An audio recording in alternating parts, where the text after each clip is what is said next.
inside what's happening. So I'm down here in Florida. My buddy has a property for kind of hunting property, and wants to build a shop right over here. So what we're doing is basically clearing big trees out that are potential hazards for his new building.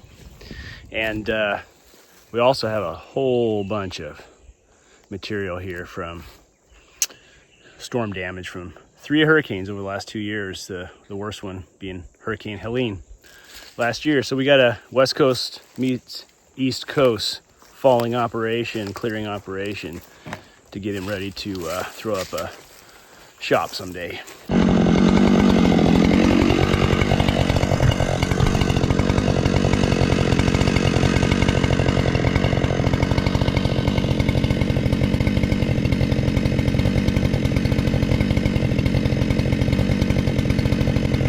Big Widowmaker right there. Keep an eye on that guy. Alright everybody, welcome back. This is the second video in this series of this falling job down in Florida for my buddy. And what you're going to see here today are 2 of the bigger trees on the project, and these were actually a lot of fun. The tree we're working on right now, I posted a short video on this, which some of you may have seen, and this tree had a really big Widowmaker hanging basically right above my head right now as I'm making this undercut. And so I got my buddy Matt just hanging out there behind me, just keeping an eye on things, making sure that Widowmaker doesn't come loose and start to fall. Basically what it was the top of the tree next door. And that is about a 12-foot top that came off of that tree next door and was just hanging up there kind of upside down on a limb. So we were keeping a good eye on it, and ideally I would have cut this tree from the other side, but I'm running my buddy's 592 here, and you know, like a lot of guys on the East Coast, they don't run a full wrap bar, they just run sort of a standard half wrap bar. So I was running my undercut on this side of the tree, just because it's a lot more convenient that way with that half wrap bar. But you'll see when I start to make my back cut, I move over to the other side of the tree and kind of just stay there and keep an eye on it as I'm banging wedges and things like that. So so this tree came down first, and we got another one. The second tree in this job coming up right after this is actually the biggest tree on the job, and it was sitting right at around 28 inches on the stump there where I made the cut. This tree's about 24 inches right here on the stump. So enjoy these 2 trees, they're pretty cool, and thanks for watching. Thanks to new subscribers for checking out the material here, and if you're new to the channel, love to see you subscribe and give me a thumbs up on these videos, and I'd be happy to keep the content coming for y'all. So enjoy, take care y'all, see you on the next one.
Well, we didn't save the water.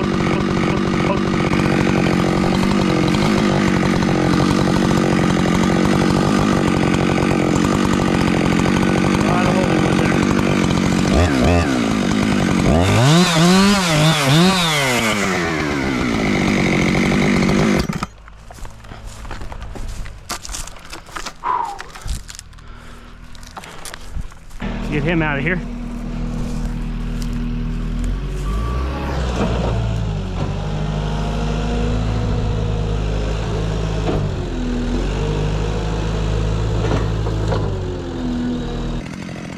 All right, folks, so here we go on the second tree of the day. This is actually the biggest tree in the whole job. Running about a 28-inch bar here on the 592 XP, and this tree is every bit of that 28-inch bar. And you'll see when I'm getting my back cut through here in just a little bit that my bar basically is just making it through. So it was a pretty good sized tree, and about 120 feet tall. It was sitting back just a little bit, so we're going to see some wedge banging here in a couple minutes. As soon as I get my undercut done and get going on that back cut, you'll see me banging wedges, but it went over relatively easily. I'm really impressed with this 592 XP. It's got a tremendous amount of power. It's my first time actually running a 90cc saw. I run a 572 XP as kind of my main falling saw, and that 70cc class is just sort of a great all-around size for falling and bucking and pretty much anything you need to do. But my buddy had this 592 XP, and he uses it primarily for milling logs. So he's been milling quite a bit of lumber off his property already. Used a bunch of the lumber that he's milled for different projects, as far as, you know, some building projects and some furniture projects and things like that, with some of the oak and maple and things like that. But man, this 592 is just got an incredible amount of torque. You can see here I was a little low on a little high on my undercut the first time, so I just made an adjustment, moved down a little bit lower, and then ended up nailing it pretty good on that second try right there.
All right, you can see here just getting to kind of finishing up the back cut, get a good peek here around the other side in just a second. You'll see that 28-inch bar is just right there, just barely making it through. So this was a pretty good sized tree. Like I said before, about 120 feet tall, really big loblolly pine. One of the biggest ones that he had here on the property. He's got a couple more that are still there, doing well, that are bigger, but this was definitely a decent sized tree for that area.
That's good.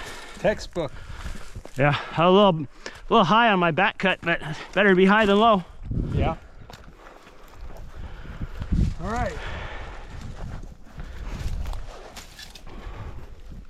All right, everybody, we're just going to wrap this video up showing you bucking a couple sections of this last tree with the 592 XP. I was really impressed with the power of this saw. If anybody's been paying attention to this saw over the last couple of years since it came out, everybody knows it's got just an incredible amount of power. It's really a great saw in that 90cc class. The only downside of it, and I'm just going to be really honest, is it is a heavy saw. Ran this saw for 2 days straight, falling trees on this property. Again, this saw belongs to my buddy Matt, who owns the property. And I didn't bring any of my saws. The only gear that I brought with me was my falling belt and 4 wedges. I was using his wedge banger, I was using his chainsaws, using his chaps, using his helmet. So I kind of came light in terms of gear, but this saw has all the power you need to pretty much get any job done. Again, the only downside is when you're running it for a couple days in a row, non-stop, all day long. We were working like 10-12 hour days too. It wasn't just falling for 4 or 5 hours. We were working literally all day long. And you get to the end of the day and end of a couple days running this saw, and your arms are just plumb wore out. So yeah, I'm really impressed with the saw. Like I said, it has all kinds of power. I'd love to have one, but if I did have one, I wouldn't be running it for 2 days straight. I'd be running it when I had to in real big wood, or if I'm just doing a lot of bucking and logs are on the ground and you can sort of rest the weight of the saw in the log as you're bucking. But again, great power. Love the saw. Love to have one someday. All right, everybody, that's it for this video. I'm going to wrap this up here real shortly, and take care. We'll see you on the next one.